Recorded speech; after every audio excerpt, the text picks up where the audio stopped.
gente, tudo bem? Eu sou Débora Amorim, esse é o Tipiti. E hoje a gente está com um convidado super especial. Ele é formado em Direito, foi subsecretário da SEGEL, ele foi secretário, ele é vereador, é pai da Antonella, é filho do Zito. E hoje a gente tem o prazer de ter aqui Rodrigo Guedes. Olá. Rodrigo, seja muito bem-vindo. A gente quer agradecer você ter aceito o convite, assim, em meio a uma agenda conturbadíssima, mas seja bem-vindo. Olá, Débora, tudo bem? Boa tarde. Boa tarde. Boa noite para quem assistir de noite, bom dia. Bom, muito obrigado pelo convite, é um prazer, uma honra estar aqui com você. Você que, né, eu já pude participar de entrevistas desde 2011 com seu pai, agora com a filha, né? Verdade. Para mim é uma grande honra. Obrigado. Rodrigo, eu quero começar te perguntando o seguinte: você vem de uma família de empresários, né? E aí você decidiu, mesmo formado em Direito, pela política. A política te escolheu ou você escolheu a política? Eu acho que os dois, sabia? Porque, como você muito bem falou, meu pai, finado, né, faleceu em 2021, empresário, empreendedor, dono de restaurante, de comércio, minha mãe também. Ninguém da minha família é de político, não tem político na minha família, não vim de família de políticos, mas desde muito cedo eu me envolvi em movimento estudantil, em centro acadêmico, Diretório Central dos Estudantes, política de juventude, movimento de juventude, jovens, né? Então, acho que os dois. Eu tenho, né, uma vocação para a questão pública, é o que eu gosto.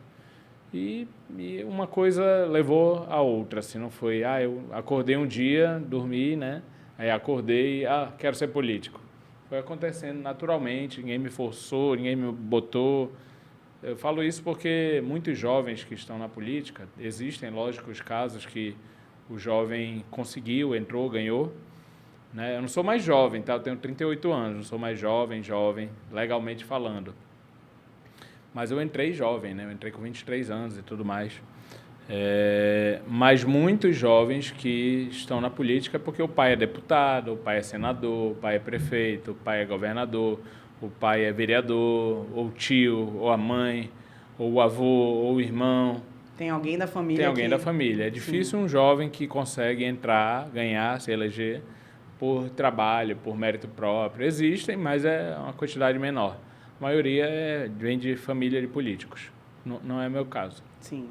Eu te sigo nas redes sociais e a gente vê, Obrigado. assim, além da tua atuação, o quanto teu pai teve influência. Apesar de ser político, ele era esse... Ou apesar, desculpa, de ser empresário, ele era esse empresário que era atuante, era participativo, Sim. Ele tinha opinião, ele tinha o lado dele. Como é que era?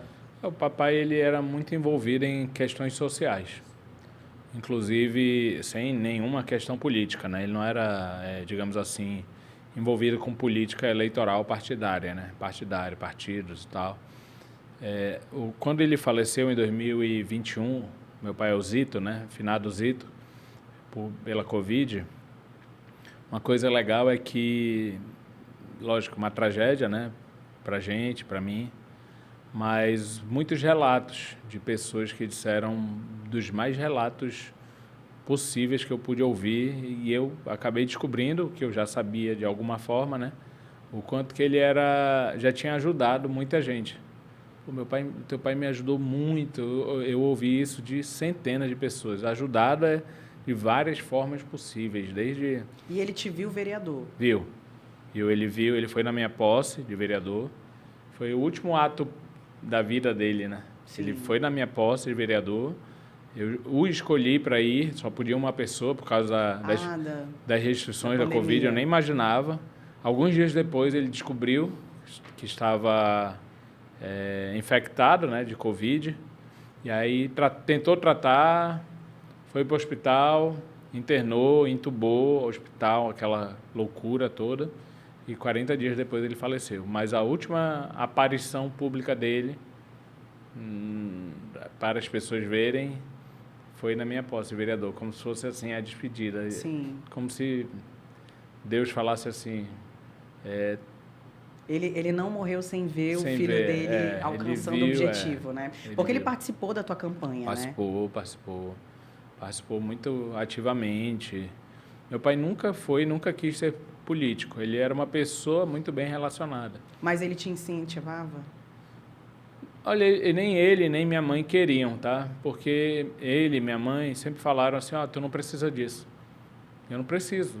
Eu não vivo... Tipo assim, eu tenho salário, lógico, né? Mas isso para mim não é um meio de vida ou Sim. meio de renda. Sim. Eu conheço, falo aqui sem nenhum tipo de crítica. Eu já ouvi lá na Câmara, eu não vou citar nomes, por isso que eu digo que não é uma crítica a uma pessoa específica, mas eu já ouvi vereador falando para mim que se perder vai ficar desempregado. Com essas palavras. Eu já ouvi. Sim, que é político de carreira. Carreira, que vive daquilo, é um meio de vida. Se eu sair ou perder ou qualquer coisa, no outro dia minha vida está normal, estou tocando as coisas da família, né? Então, assim, eu tenho salário, lógico, não sou voluntário. Sim, claro, você trabalho. Sim, Trabalho muito, sim. né? A carga horária de trabalho muito maior do que 8 horas, mas assim, nenhum tipo de... Eu que escolhi, eu gosto disso. Quando eu vou para um evento que faz parte da vida política, né? De noite, num sábado, eu não vou, ai meu Deus, eu tenho que ir para não sei onde, para Arraial, de lugar tal. Ela não é uma obrigação minha, mas é importante você estar presente, Sim. né? Mas eu tampouco vou de má vontade. Eu vou porque é o que eu gosto de estar ali, falar com as pessoas, eu gosto de estar envolvida. A política é muito difícil, Débora, você estar na política sem gostar. Existem casos de pessoas que foram empurradas ou gastaram ali muito dinheiro, querem enriquecer e às vezes nem tem muita vocação pública. Mas a maioria dos políticos, ele acaba que tem sim uma vocação pública. Ele pode, no meio do caminho, se desviar ou até ter entrada para outros fins. Mas é muito difícil você ir para a política e até se eleger se você não tiver um trato, não tiver uma vocação. Uma vocação. Porque você não vai conseguir lidar com aquilo, você não vai conseguir lidar com as pessoas, com o dia a dia da política. Eu sou atacado direto, por exemplo. Em nenhum momento eu perco a paciência ou eu piro a cabeça, sabe? Sim. Então, assim, a política ela não é simples. Ela não é fácil, não. Ela é absurdamente... complexa e exige muito, né? Só quem está que sabe. Eu imagino. Rodrigo, mas vamos imaginar que você não tivesse ido para a política. O que o Rodrigo seria? Pois é, vamos lá. Antes do meu pai falecer, eu só tinha 2 opções de vida, né? De decisões, não é opções, desculpa. Opções eu poderia até ter mais, mas decisões da vida. Estava na campanha de 2020, sim. Né? Eu era, até então, sócio na empresa do papai, restaurante. Sim. Né? Eu tinha algumas coisas com ele, negócios, né? de empresa, né? Ou seja, eu trabalhava junto com ele, tinha alguns negócios com meu pai.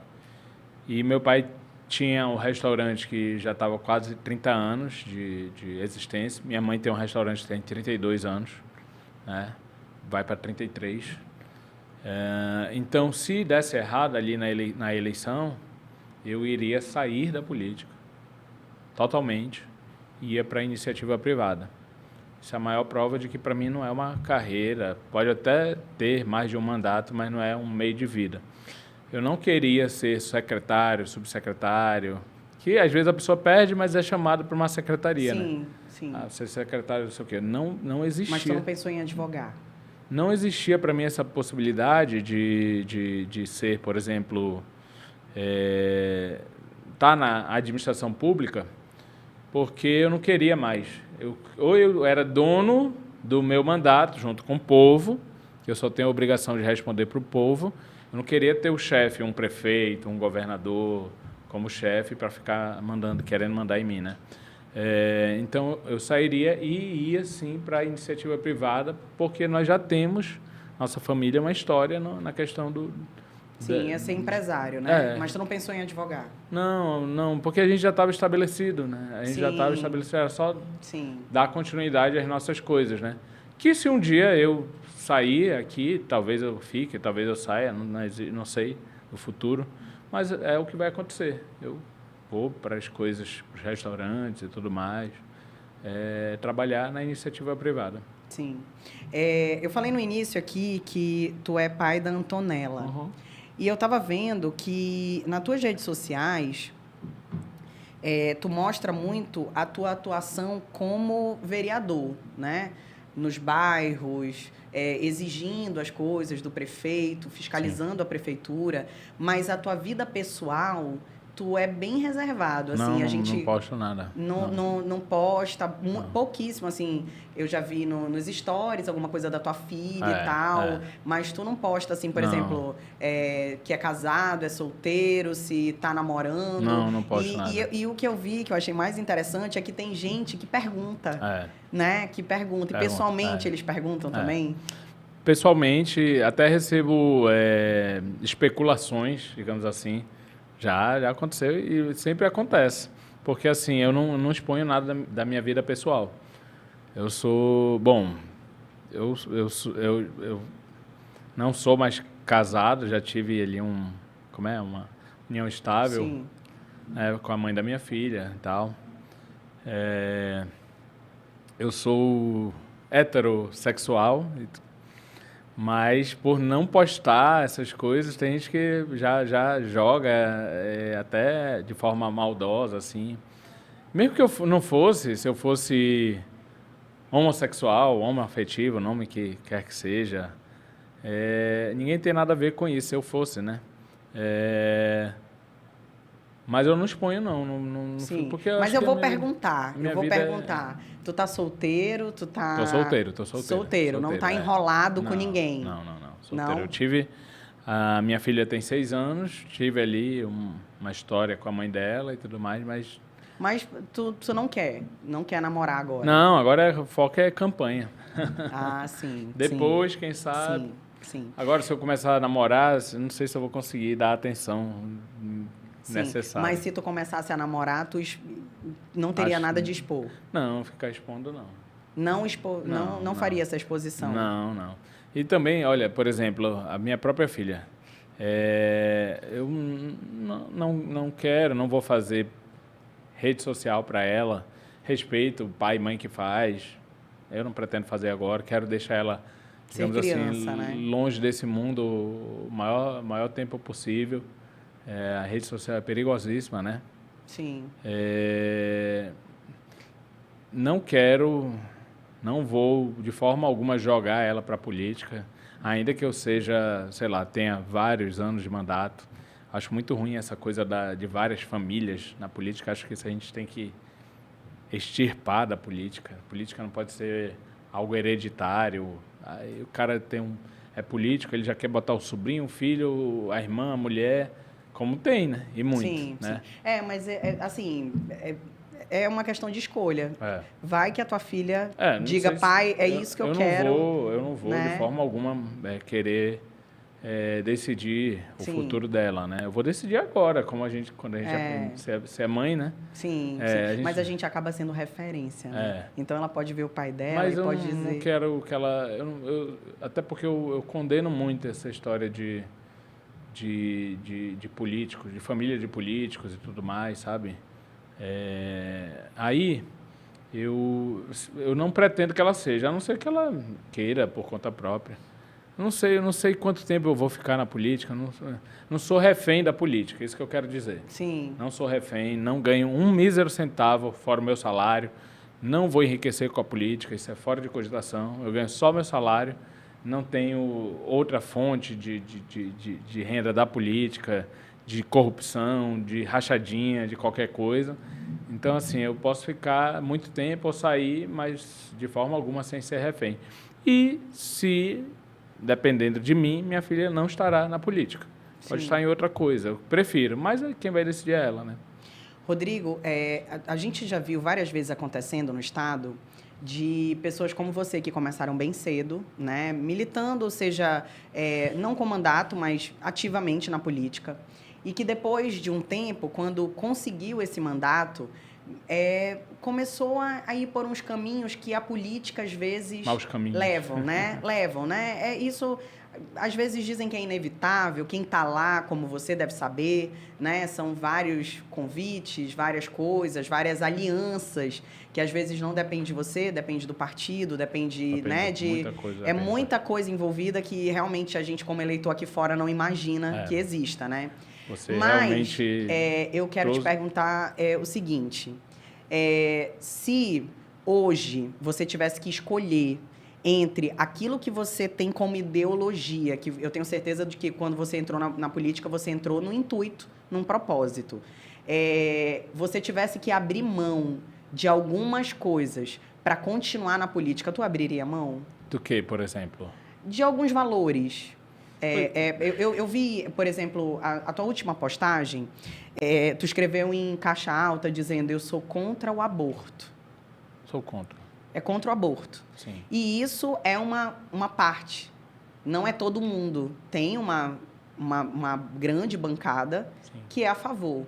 Se seu partido dissesse: Rodrigo, a partir de agora você tem que levantar essa bandeira. Não votava. Não votava. Mas aí vai ter a consequência. Sim. Eles me tiram da política. É isso que acontece. Eles te tiram de nem deixar você ser candidato. É isso. Eles não deixam você ser candidato. Quem manda é o partido. Então, mas essa é a minha pergunta. Não votava. Os seus valores você não vai por conta... É mais fácil eu sair do que... Mas quase todos votam. Tem um ponto, como você muito bem falou, Débora, na política, que só realmente quem está dentro que sabe, ou como político, ou as pessoas muito próximas aos políticos, né? Às vezes um chefe de gabinete, um assessor, ou quem vive ali aquele dia a dia, aquele meio, né? Sim. Para você ser candidato, vou resumir, você precisa de um partido. E para você ter um partido que deixe você ser candidato, você não precisa só ter voto, você precisa agradar o partido. O partido precisa querer que você seja candidato. Alguém pode dizer assim: não, mas ele vai ter 1 trilhão de votos, mas se o partido não quiser, você não vai ser. Vai ser e pronto. Então, existe essa parte, sim, como você muito bem trouxe, que o partido, o sistema ali, ele tem uma influência dono, praticamente. Agora, tem coisas que eu não faria para... E tu te sente livre hoje no teu partido? Olha só, eu vou dar um exemplo de 2022, né? Fui candidato a deputado federal, não queria ser candidato a deputado federal, não sairia, não pretendia, não estava em nenhum planejamento meu. Eu seria candidato a deputado estadual, eu tinha muita chance de ganhar, não vou ser soberbo, mas também não vou ser falso, uma falsa modéstia, tinha muita chance. O meu partido, ex-partido, não deixou. Eu perdi para o jogo, eu perdi para o sistema, não perdi sendo candidato. A maior prova é que eu não fui candidato a deputado estadual. Não tinha lógica eu querer ser candidato a deputado federal. Eu seria deputado estadual, tinha uma aliança política, Rodrigo Guedes, Amon, federal, estadual, ele federal, eu estadual. Ele iria para cá e a gente ia ter uma confluência de eleitores, né? O partido não deixa, eu perco uma eleição sem sequer entrar no campo, na partida, né? Perdi de WO. Então é assim que funciona. Quando você não reza a cartilha, eles te dizem assim: não, tu vai ser candidato. Agora, para eu conseguir um partido, para me candidatar à reeleição, para poder ser candidato à reeleição, foi uma dificuldade doida. Não conseguia. Falei com vários presidentes de partido, uns 15, tranquilamente, quase 20, não sei, não contei. E nenhum aceitava. Não, aqui não dá não, porque sempre dando uma desculpa, né? Não, aqui no nosso não, já está muito cheio e tal. Aí eu ligava para o outro. Não, aqui infelizmente, até queria, mas não dá. E aí, no finalzinho, eu consegui. Então, o partido sempre te amarra muito. Essa é a parte da política que, lógico, se a gente pudesse ser candidato sem partido, seria o ideal. Para mim, né? Você não precisava ficar amarrado com o partido, de ter que responder para dono de partido, para, se tu votar assim, tu tá fora, entendeu? Sim. Rodrigo, se hoje, no partido que você está, te dissessem, tu vai ter que ser do governo, você vai ser da bancada do governo. Eu não seria. A vantagem do mandato é essa, por isso que o mandato, ele tem um período de tempo, né? Mas se você tiver tudo dentro da legalidade, na normalidade, não fizer nenhum esquema e tudo mais, e na sua eleição ela for correta, o mandato é seu, é do povo, tá? Mas você tem que ouvir o povo, mas você que vai conduzir ele. Então, por isso que é importante ter um mandato, ter algo que tem um período de tempo definido e durante esse período de tempo ninguém pode mexer. Lógico que na prática existem todos aqueles poderes, né? Às vezes caçam, às vezes não, sempre caçam alguém que não está de acordo com o jogo e tudo mais, isso existe. Então, o que resta é você, se você quiser seguir essa linha de fazer o correto, procurar fazer o mais correto possível em tudo. Porque se você der um vacilo, sua cabeça vai para a guilhotina e a guilhotina vai passar sem dó nem piedade, vai cortar a sua cabeça fora e você vai sair da política, vai ser saído, né? Vai ser expulsado da política porque eles vão te tirar. Os exemplos a gente já viu nos últimos anos, acima de tudo, né? Sim. Milhares, milhares não, centenas. Gente que estava ali incomodando e às vezes errou também. Eles pegaram esse erro da pessoa, às vezes não foi tanto um erro, errou aqui, agora o que se fosse a mesma coisa feita por outro político que não tivesse batendo de frente, eles iam passar o pano, iam acobertar, né, e fazer ali o corporativismo, iam né, absolver. Mas os que batem de frente, se tu der um vacilo, tu vai ser exterminado da política. Então eu tenho que ficar sempre vendo tudo, eu não posso ter um vacilo, não posso ter um erro, nem na vida política, nem na vida pessoal. Eles tiram mesmo. Sim. Eles tiram mesmo. Vão tirar, mas vão acabar contigo. Mas esse é o ônus do fiscalizador, né? O fiscalizador não pode vacilar. Não, eles vão acabar contigo. Rodrigo, deixa eu te falar uma coisa. Agora falando um pouco mais do teu trabalho. Quando a gente viaja e vai em outra cidade, pelo menos eu, sendo de Manaus, Sim. eu fico imaginando, meu Deus, por que Manaus não vive de turismo? Sim. Porque, por exemplo, eu fui num parque em Balneário Camboriú, Sim. né, que não chega aos pés do Mindu, do nosso parque do Mindu, né? Claro e lógico, com todo o investimento, né, que a gente não tem aqui. Sim. Mas que a gente entrou nesse parque e lá dentro, sem explicação, nós gastamos R$800 lá dentro. Caramba. Né? Então, você chega, eles pegam a tua família, te botam num painel e pedem para tu fazer fotos, porque tem um bondinho. Sim. E aí, você tira foto. Quando você sai daquela foto, assim, magicamente, 1 segundo depois, já tem a tua foto num computador. E aí, ele chega contigo a R$60 cada foto. E tu não quer deixar a foto da tua família lá, sim, né? Sim. Então, assim, eles usam... Tem um almirante que você toma um suco, come um salgado, come uma pizza. Aí, você tem a viagem guiada, você paga o guia. Tem loja de chocolate, tem loja de várias coisas. Sim. Vários entretenimentos. E aí, quando a gente chega em Manaus e vem alguém de fora pra gente hospedar, recepcionar, a gente vai levar onde? Sim. Né? E aí a gente vê assim, isso é uma questão meramente política. Claramente política. Visão, né? Visão política, sim. Falta de visão estratégica. Porque já era pra gente estar... Ter uma rota Não, turística. a gente já era para estar livre da Zona Franca de Manaus. Era. Não era mais para a gente depender exclusivamente dessa linha. Da Zona Franca. Da Zona Franca. A gente podia viver de turismo. Nem que fosse 50%, 50%, mas já era para a gente viver. Você já fez algum projeto, assim, um projeto, mas que eu digo assim, um projeto audacioso, um projeto grande, nessa pegada? Pois é, existe uma questão bem importante, principalmente em relação aos mandatos parlamentares. O parlamentar, ele não vai fazer, e respondendo de forma muito direta, com um projeto de lei, mudar essa história, entendeu? Do turismo. Ele não tem esse poder. Muita gente acha que a gente vai fazer ali, escrever algumas palavras no texto e, de repente, vai nascer uma política pública de turismo. Não vai. Existe muito projeto na Câmara dos Vereadores, na Assembleia, que é totalmente enrolation. Sim. Não vai mudar, ele não vai ser executado, muitos inconstitucionais, inclusive. Então, assim, o parlamentar, ele não vai ter tanta capacidade de mudar essa realidade por ele próprio, tá?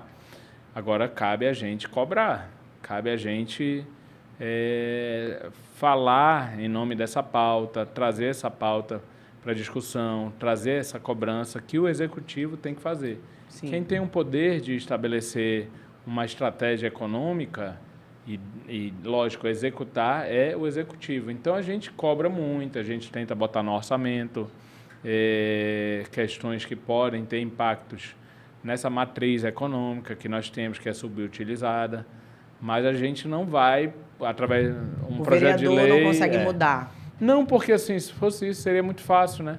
Fiz um projeto de lei e pronto, nasceu agora, aprovou, agora a nossa realidade turística mudou. Sim. Né? Sim. O que eu vejo lá na Câmara, e estou lá todo dia, nunca faltei, inclusive, muito projeto para jogar para a torcida.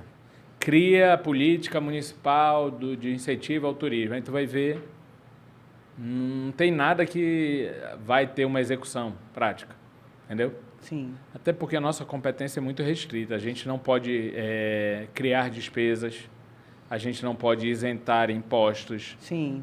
A gente pode cobrar, mas fazer por si próprio,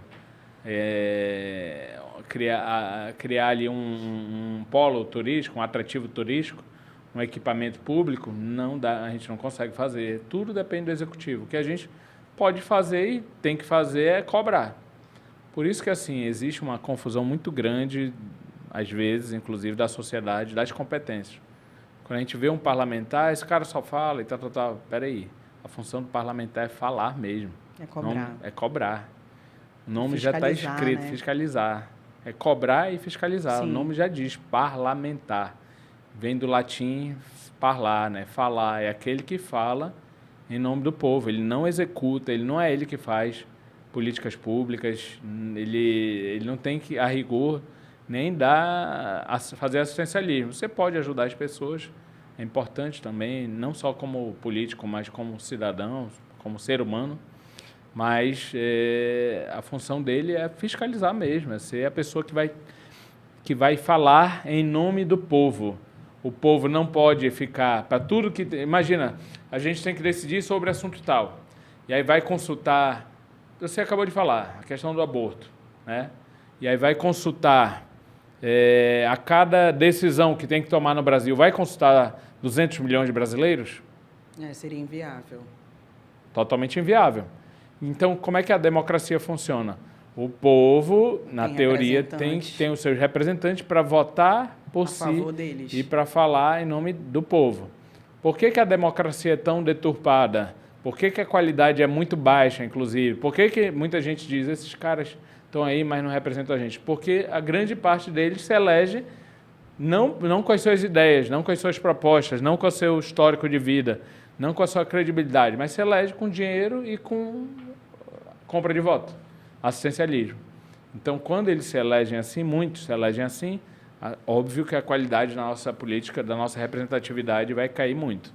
Mas, assim, voltando à sua pergunta, dificilmente a gente vai conseguir fazer, como vereador, uma ação que possa ter uma influência decisiva. Agora sim, o que eu faço todo dia lá é cobrar. Cadê nosso plano de desenvolvimento turístico, estratégico, turismo ecológico, turismo sustentável, turismo ambiental, né, integrado, o interior do estado com a capital? Como que a gente vai fazer uma estratégia para que até o gringo, o europeu que vem aqui, ele passe por Manaus, mas não vá direto para o interior e também aproveite um pouco da cidade? Como que a gente vai fazer com que essa pessoa volte, por exemplo? Porque o turismo é isso. Tem aquele que vem e aquele que volta. Sim. Por que Fortaleza por que Rio de Janeiro? Por que esses países, estados e cidades que são polos turísticos do mundo inteiro, eles têm o turismo como uma das principais, às vezes, principal fonte de renda? porque eles fazem com que a pessoa não vá só uma vez, eles fazem com que a pessoa volte. Então, tu precisa ter uma série de estratégias para que a sua cidade seja realmente atrativa do ponto de vista turístico, para aquele que vem aqui conhecer. Senão ele vem uma vez e pode até ter gostado um pouquinho, mas não volta. Mas não volta. Não volta. É verdade. Aí você falou, o turista chega, para onde? O que a gente vai fazer com ele? Né? Muitos deles vão direto para o interior para ver as belezas, né, naturais que nós temos, a nossa biodiversidade, a nossa riqueza ambiental, ecológica, mas eles muitas vezes, pouco se aproveita a cidade mesmo de Manaus. É verdade. Né? Muitos deles saem ali do navio, às vezes transatlântico, desce, já vai para o centro, todo bagunçado, todo deteriorado, e aí já tem aquele impacto negativo, né? É verdade. A gente vai fazer um breve comercial e a gente vai passar em um VT, porque dia 3 de agosto a gente tem um evento que vai ter Lucas Agostinho e muito mais atrações, e eu quero pedir para vocês verem e, principalmente, vamos lá, dia 3 de agosto. Oi, gente, tudo bem com vocês? Eu sou Clara Frizola, sou embaixadora do evento Feira Fashion Week e eu estou passando para fazer um vídeo super especial. No dia 3 de agosto acontecerá o nosso evento no Auditório Cacana, com a presença dos cantores gospel Lucas Agostinho e Kellen Bianca. Então não fique de fora dessa e garanta logo o seu ingresso. Para mais informações sobre o evento, siga o Instagram morenadins.manaus e fique por dentro de tudo. Então, gente, é 3 de agosto, lá no Canaã. Eu convido você, vai ser um dia, assim, memorável. Então, tem aí o link, tem link no Simpla, também tem os links no Instagram da Morena Jeans. Então, não perde tempo, vai lá que a gente vai se encontrar lá. Voltando aqui, Rodrigo, a gente está vivendo hoje uma era da informação instantânea, né? Você, por exemplo, eu já vi gente postar que você está num lugar e talvez você não queria que alguém soubesse que você está naquele lugar. E eu já vi porque você repostou, dizendo, meu Deus, eu não me escondi, né, e tal. Lollapalooza? Não, nem lembro. Eu estou falando assim, até com uma Já aconteceu. Então, era com alguém e aí você repostou. Mas, falando assim, por exemplo, no teu trabalho, você acha que essa era digital veio para beneficiar os políticos ou para prejudicar os políticos? Eu estou falando não para o povo, eu estou falando para os políticos. Ela é importante, ela democratiza a informação, o acesso à informação, ela tira os donos. Está aqui, olha onde nós estamos agora, né? Sim. O maior exemplo aqui. Ela tira ali os donos do poder da informação. Antes existiam os monopólios, né, do poder da informação. A gente só sabia quando as grandes TVs passavam. Queriam, né? Sim. Queriam que passasse. Isso era muito ruim.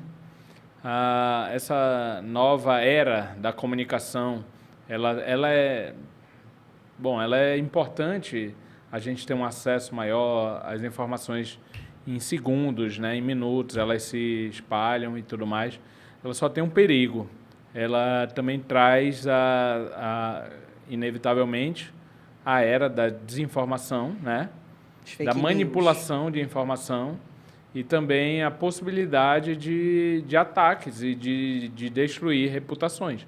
Uma reputação pode ser destruída em minutos também. Uma postagem. E como eu ouvi um ditado uma vez que eu nunca esqueci, para destruir uma imagem é como pegar um travesseiro, um saco de areia, né, e jogar do alto de um prédio de 100 andares para destruir. Você só abre e joga, né? Para reconstruir é como catar cada um dos grãos de areia que caíram ali embaixo. Sim. Então, existe esse perigo, não só o perigo, mas a realidade também de... Se alguém quiser montar uma estratégia para destruir alguém, começa a fazer blog, pegar blog, paga alguns blogs e tudo mais, eles começam a jogar. E o risco é a pessoa que está aqui, vou pegar aqui meu celular, que está aqui muitas vezes o leitor, né? Ele olhou aqui, pô, saiu no blog e tal. Ele já encaminha E ele já toma aquilo como verdade. como verdade, principalmente se for relativo a político, respondendo aí bem diretamente. Como a reputação da classe política, como o político já está errado até que se prove o contrário, a pessoa já pega lá, tá no Instagram, tem aquela setinha, né? Sim, Aí já encaminha, já vai compartilhando, já pega o vídeo, já manda no WhatsApp. Meu Deus, não esperava que o fulano de tal fizesse isso. Entendeu? É verdade. Às vezes tem, sim, muitas verdades, isso é legal. Às vezes aumenta a fiscalização, isso é importante. Acho que quanto mais pessoas de olho, mais chances a gente tem de fazer uma denúncia, propagar aquela denúncia, eu acho fundamental. Isso realmente cria uma vigilância maior sobre aqueles que têm o poder de mandar na vida da população através das decisões do dia a dia. Mas cria esse perigo, existe a desinformação em massa também. Que as pessoas, na verdade, não procuram saber Não. se aquilo é verdade Muitas ou vezes mentira. nem olham, não vê nem que fonte é, não, né? nem, além de fonte, nem abrem. Já viu a manchete ali? Como eu sou independente, eu fui atacado 3 anos e meio pela máquina de comunicação, de desinformação ligada, todo mundo sabe a quem, né? Então, 3 anos e meio, vários portais espalhando coisas, nada que se comprovasse, nada que tivesse, às vezes, nem indício de verdade, assim, suspeita de verdade. Então, assim, tem esse perigo. Eu acho que as pessoas podem ver, devem ver, vão ver. Não sou eu que vou ter que dizer quem vai ver a coisa A, B, C ou D, mas o cidadão, ao estar aqui, ele tem que ter em mente que ele vai olhar aqui, ó, opa, saiu tal coisa, né? Eu falo olhando para você porque tem nossos cameramen também, que eu estou falando com eles também, né? E com você que está assistindo, opa, tem tal coisa aqui, saiu. Será que é verdade? Bora esperar mais um pouquinho, bora ver, bora apurar, bora ver se mais alguns portais vão falar isso. Então, assim, você tem que ter critério na informação. Não é porque aquilo lhe agradou, seja você de direita ou de esquerda, ou antipolítico, ou quer realmente denunciar a corrupção, porque por trás de um portal do não sei o quê pode ter um criminoso, às vezes mais criminoso do que o político, que está usando daquilo como meio de destruir reputações também, porque está sendo pago para isso. A rede social, ela, na verdade, também traz uma coragem para muita gente, né? Por exemplo, a pessoa vai no teu perfil e ela comenta coisa que talvez, olhando para ti como eu estou olhando, ela não falaria. Mas eu quero te perguntar o seguinte, tu já passou por alguma situação que alguém falou, assim, algo assim, bem desagradável para ti, frente? Na tua frente? Muitas, e não assim, mas questionando, e eu assim, eu tenho muito em mente. Você nunca viu um vídeo eu batendo boca com alguém, como tem vários políticos aí que se perdem a cabeça. Espero que isso não aconteça comigo, mas às vezes acontece. Eu sou muito calmo, Débora. Então, assim, eu tenho que ter em mente que as pessoas têm o direito de questionar, de cobrar. Eu posso responder até de uma forma contundente, mas se você não quiser ser questionado, meu amigo, não vá para a política, né? Eu digo pelo cidadão, tá? Eu não estou falando daquele portal que deliberadamente está tentando... Eu respeito a imprensa, respeito a comunicação, mas a gente sabe muito bem que muitas vezes o que tem por trás é um jogo mais sujo, que são pessoas que existem só para atacar mesmo. Portais que recebem só para atacar o lado adversário e tal. Mas no dia a dia, se alguém questionar, eu já tive alguns questionamentos, até jornalistas, nunca ofendi, nunca xinguei, mas eu também me reservo ao direito de responder. Não vou permitir que ninguém destrua também o mais importante que eu tenho. Não é uma casa, não é um carro, não é um apartamento, uma lancha, não é até porque eu não tenho uma lancha, por exemplo. Mas o mais importante que nós temos, né, fora, lógico, nossos filhos, é a nossa honra. É o nosso maior patrimônio. Não vou deixar que ninguém destrua. A única coisa que eu posso deixar como legado da minha vida, da minha história, por exemplo, o legado do seu pai, né? Qual é o legado do seu pai? Todo mundo sabe. Sim. Ninguém vai falar nada de que ele foi desonesto. Então, um dia, ele, como nós somos mortais, ele vai necessariamente nos deixar, eu também, você, todos nós. E o que vão falar? Humberto era uma pessoa do bem, uma pessoa correta, honesta, pessoa digna, pessoa sempre atenciosa, sempre bem-humorada. Esse é o legado dele, o seu retrato, a sua honra. E é isso que eu também vou lutar com unhas e dentes para preservar. Não estou fazendo nada de errado. Então, assim, se alguém questionar, eu vou responder, tentar ser o mais educado possível. Rodrigo, eu estou te falando porque eu estava num lugar público e estava todo mundo numa sala de espera e num lugar público, e aí tinha um celular e estava passando alguma coisa que tu estava questionando, né? Alguém te seguia e estava vendo a tua postagem, né? E aí eu vi uma pessoa comentando com a outra, dizendo, olha, eu vou chamar ele, olha, você e meu pai, no hora H, ó. E aí falou assim, eu vou chamar ele para que tal coisa, porque eu votei nele e ele, como se realmente... eu entendi que aquela pessoa achou assim, o mandato dele é meu, ele trabalha para mim, sim, então ele me representa. Eu votei nele, eu votei não sei o que, não sei o que. E aí eu achei tão engraçado, porque a pessoa tinha até o número, e aí ela disse, espera aí que eu vou mandar, que tem alguma coisa, eu não lembro, era alguma demanda, e eu não percebi o que era. Mas, assim, eu digo porque as pessoas, ela te tem com essa proximidade, né? E elas acabam cobrando como se realmente tu tivesse lá e tu tivesse que fazer confusão, tu tivesse que brigar por elas, né? Com aquilo que tu te propôs. Pois é, quem votou ou não votou em mim, quando você representa a todos, né? Sim, então, claro. Mas tem gente que vem contigo e cobra assim... Eu votei em ti, Eu votei em ti, eu quero que você... Quando as pessoas fazem isso, Débora, eu acho muito coerente, de verdade. Faz parte, se eu estou lá, ela faz parte, essa pessoa faz parte desse resultado.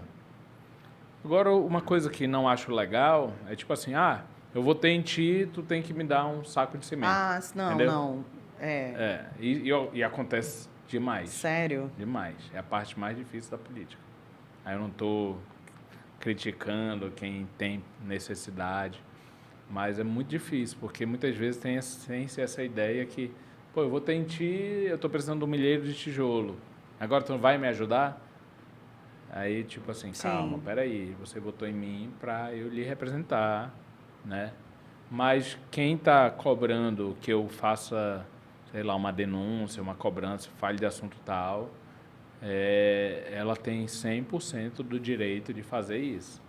Se eu não concordar, eu acredito que eu tenho o dever de tentar, pelo menos, responder, mas eu não posso ignorar essa manifestação, porque, principalmente se votou em mim, mas não só quem votou, se eu estou lá é por causa dessas pessoas. Sim.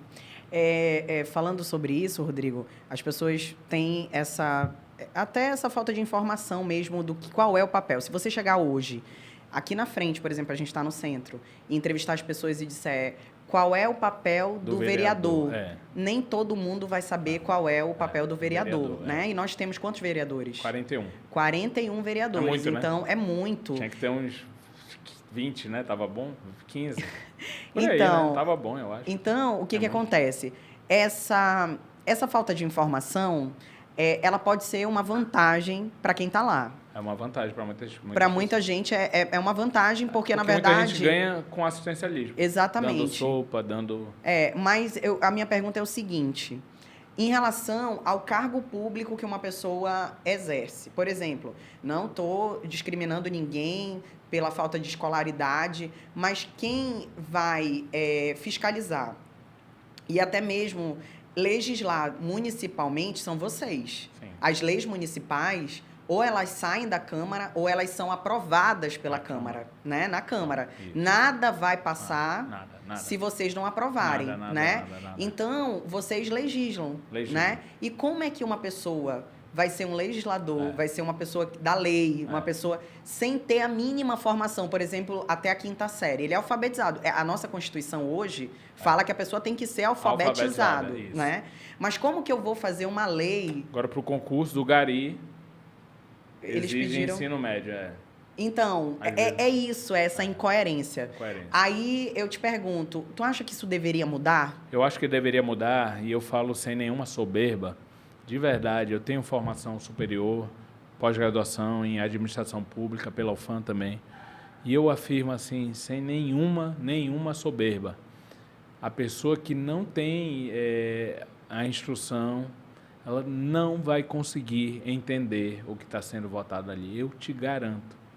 Não vai conseguir discorrer, não vai conseguir falar, não vai conseguir compreender. Ela vai votar sim ou não pelo que mandarem para ela. Se o prefeito mandar, ela vai votar... Ela não vai entender um projeto de lei. Não, mas não vai. As linguagens são muito técnicas, muitas vezes. Eu imagino. Lógico que votar, criar um benefício, às vezes é até simples. Vota sim ou não, vai criar como nessa entrevista aí com seu pai, o Bolsa Idiomas. É fácil.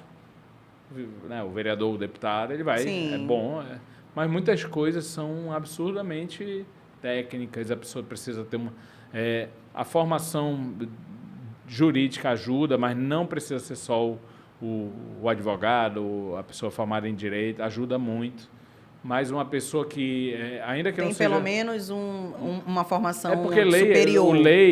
A lei, na verdade, é a parte do direito, a parte legislativa do direito. Sim. O que vai para aqueles livros é votado ali Exatamente. na é Câmara. O que a gente estuda na faculdade de Direito. É votado ali. Né? Sim. Então, se não tiver uma qualidade da representação, o nível do debate vai ser baixíssimo. Pessoas que não conseguem falar direito, não conseguem se expressar direito, tem muito na Câmara. Sim. E o que eu acho que acontece nem também entender o que está sendo votado. São absurdos. Projetos de leis que são uma aberração. Aberração. Porque ele é feito por uma pessoa que não está capacitada para legislar. Tem muito, né? Muito, Deus o livre. A grande maioria. Agora, Rodrigo, a gente está falando de uma capital de um estado, que é Manaus.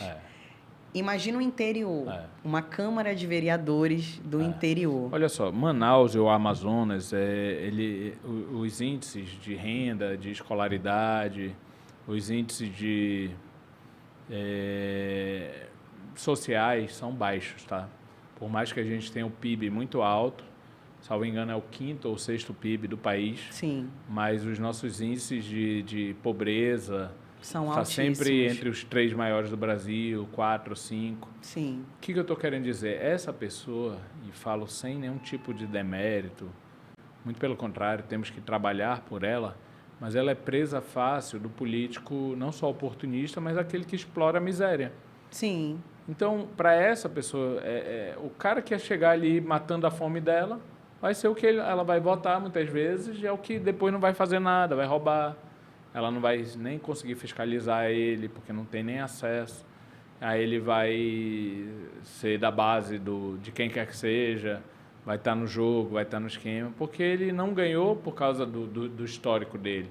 Ele não ganhou por causa das ideias dele, não ganhou por causa da reputação dele. Ele ganhou porque chegou ali e pagou R$200. Sim, entendeu? ainda tem muito. Sim. E o voto, como eu costumo dizer, ele não tem preço, ele tem consequências.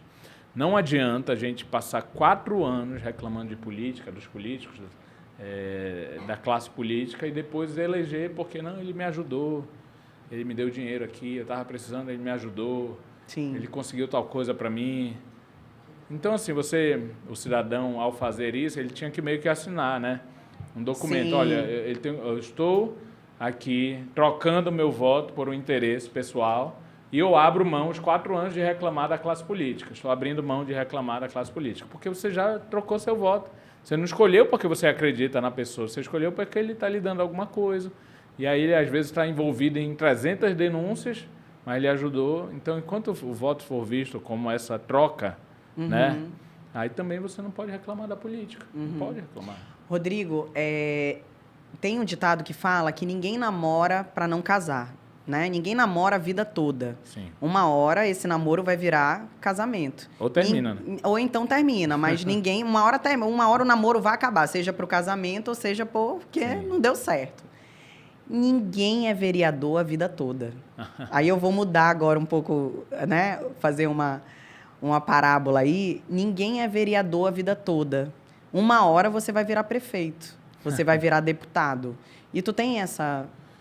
Olha, quando a gente está na política, é hipocrisia e demagogia você dizer que não tem esse... projeto. Só projeto ou plano, mas essa ideia.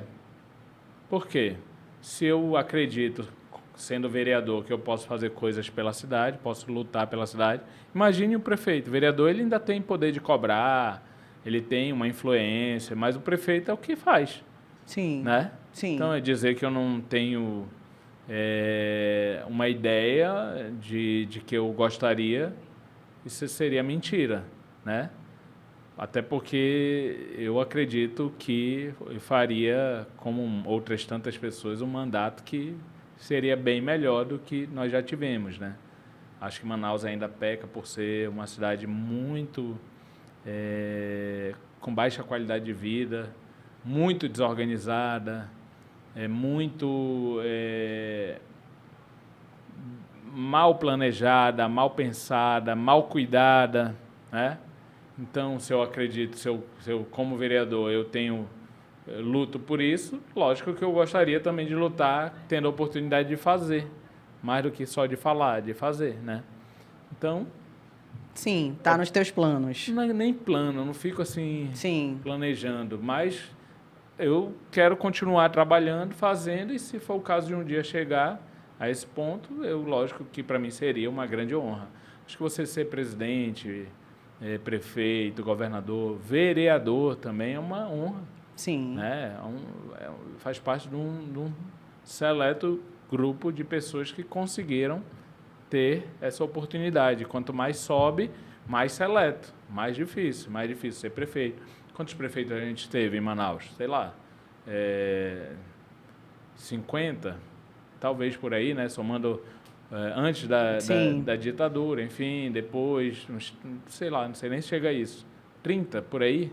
Né? De 88 para cá não foram 50, não. Não, pegando a parte anterior, antes, que deveria ter prefeito, né? Enfim. Uns 30, 40, por aí, né? Sim. Acho Mas você falou, são 41 vereadores. Isso. A população de Manaus hoje chega a mais de 2 milhões. 2 milhões e meio, mais ou menos. Sim. A última vez que eu contei. Então, 2 milhões e meio sendo representado por 41 é pouco. É pouco, então vocês estão num lugar... É pouco, mas é muito, né? Ainda acho que é muito gasto, enfim. Mas acho que é difícil você definir. É um cálculo, né, que se tem a tantos mil pessoas, é um vereador, isso por cada cidade do Brasil. Uhum. Rodrigo, durante você vai fazer agora 4 anos de mandato, né, esse ano. Qual é o legado que você queria deixar, assim, para que as pessoas falassem? Digamos que a gente está daqui a, sei lá, 50 anos. O Rodrigo se aposentou. Qual é a lembrança que você queria que as pessoas tivessem do Rodrigo como político? Rodrigo batia de frente. Só isso. Para mim, se essa for uma... O Rodrigo batia de frente mesmo. Esse cara, ele ia para cima. Essas coisas, assim, essas percepções. O Rodrigo, como a gente teve de Jefferson Pérez, um cara honrado, né? Ontem postei um vídeo que alguns jornalistas falavam, né? Estavam relatando sobre a questão dos gastos públicos. Disparado o vereador mais econômico de Manaus, né? Essas referências positivas. Mas, assim, tem coisas que eu acho bem legal, assim, quando alguém fala, pô, eu gosto de você porque você bate de frente. Para mim, isso já é uma honra, porque não é qualquer um que tem coragem e a grande maioria não só não bate de frente, como faz parte do jogo, do sistema. Entendi. Então, a gente já está terminando e, para terminar, eu queria que você dissesse Como que você se vê daqui a 10 anos? O Rodrigo vai ter 48 anos. 48, se Deus né? quiser. E aí você não vai ter a idade do que o seu pai faleceu, mas você vai ter feito muita coisa, não só pela cidade, pela política, né? Então, assim, como que tu te vê daqui a 10 anos? Olha, eu jogo tudo nas mãos de Deus, né? Eu realmente sou muito crente, né? Sou católico, mas eu deixo o meu futuro nas mãos de Deus. E se for para estar na política, que seja de forma honrada, né? Que eu não mude para então vamos lá, eu vou ser mais específicas. Eu vou te pedir 3 coisas na política e 3 coisas na vida pessoal que você gostaria daqui a 10 anos. Por exemplo, o Rodrigo vai estar casado, o Rodrigo vai estar com mais um filho. Não, como é que é? Não, mais um filho. Então me diz aí, 3 coisas na política e 3 coisas na vida pessoal. Tá. Daqui a 10 anos. Olha só, na política, lógico, se eu atingir outras responsabilidades, deputado, prefeito, eu vou fazer da melhor forma possível e vou me sentir mais honrado ainda. Porque cada vez isso é uma honra maior, né?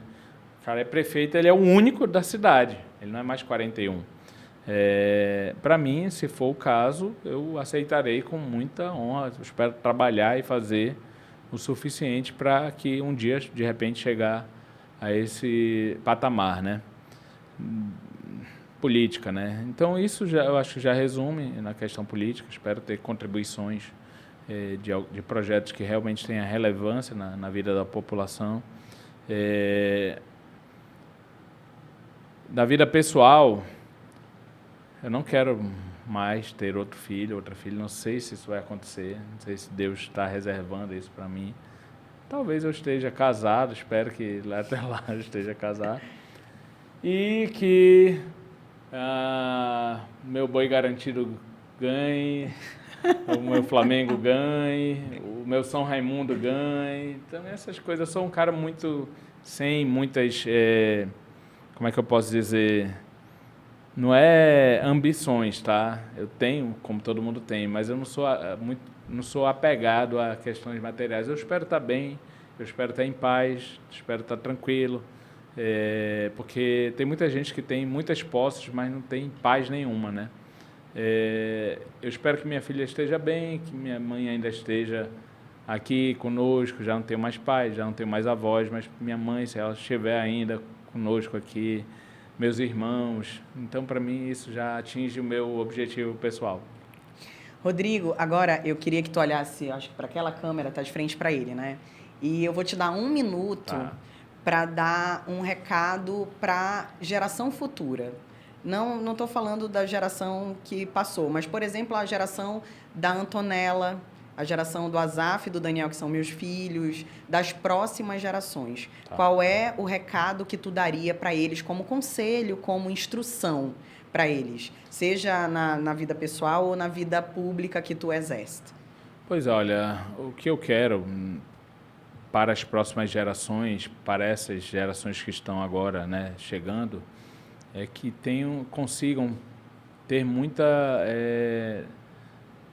tranquilidade e, assim, consigam atingir, de alguma forma, o ponto de equilíbrio. Porque as novas gerações, pela vida, acima de tudo, digital, elas têm muitos problemas emocionais, psicológicos, coisas que a gente não tinha lá atrás, né? A gente era feliz e era feliz. Então, eu espero que eles consigam ver os valores importantes da vida, que são as pessoas que estão com você, conseguir enxergar a alegria e a felicidade em coisas pequenas. Você não precisa atingir sempre o que você vê ali no celular para ter, para ser feliz. Você não precisa estar sempre em busca de alguma coisa. Se você não conseguir aquela coisa, você vai ser feliz. Ser menos materialista, mais... buscar mais aquele ponto de paz, um ponto de tranquilidade da alma, emocional. Porque eu vejo que hoje o grande problema da civilização, da vida humana, é seu aspecto emocional, psicológico. Tem gente que está ali, mas não consegue ter paz. Tanto que a gente vê tanto caso. Desculpa dizer, mas esse caso aí da moça, né? o maior reflexo, né? Uma família totalmente desestruturada, desequilibrada. Então é isso que eu quero. E é isso que eu tenho o maior medo, inclusive, da minha filha. Seus filhos são novos também? Sim. 9 e 11 anos. Minha filha tem 6, né? Antes, nossos pais estavam preocupados em a gente ter uma profissão e ser bons profissionais, ter um futuro digno, legal, um casamento legal e tudo beleza. Antes era basicamente essa preocupação, né? Hoje, eu me preocupo, quero que minha filha seja feliz. Quero que minha filha tenha a cabeça, né, no lugar, em ordem, tranquila. Né? Então, é isso que eu falo. Olha, tenham calma, se liguem um pouco menos nesse mundo virtual, digital. Tentem ver mais as coisas reais, tentem ver as coisas importantes, os valores, a sua família, seus amigos. Essas coisas que parecem ser pequenas, mas isso que nos dá a paz. Rodrigo, eu quero te agradecer. Foi maravilhosa essa conversa. Confesso para ti que a gente ia muito mais aqui, mas a gente tem tempo. E eu quero continuar agradecendo também quem nos acompanha. Dizer que o Rodrigo Guedes tem as redes sociais dele. Pode falar, Rodrigo. Rodrigo Guedes AM. Rodrigo Guedes AM, para quem quer acompanhá-lo. Continuem acompanhando a gente também. E dizer que eu já vou marcar de antemão um encontro contigo daqui a 10 anos, 2034, para gente ver se, né, se os teus projetos, os teus planos se concretizaram. E eu quero agradecer quem acompanha a gente. Muito obrigada, Rodrigo, também pela presença. Tá? E aí a gente se encontra na semana que vem. Obrigada.